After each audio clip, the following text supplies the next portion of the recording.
মানুষ যখন তার সুবিধা মতো আপনাকে ব্যবহার করতে পারবে না, তখনই সে বলবে আপনি বদলে গেছেন, আগের থেকে অনেকটা বদলে গিয়েছেন।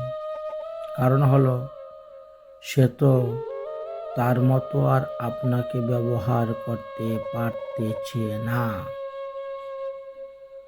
এই জন্য সে এইভাবে বলে।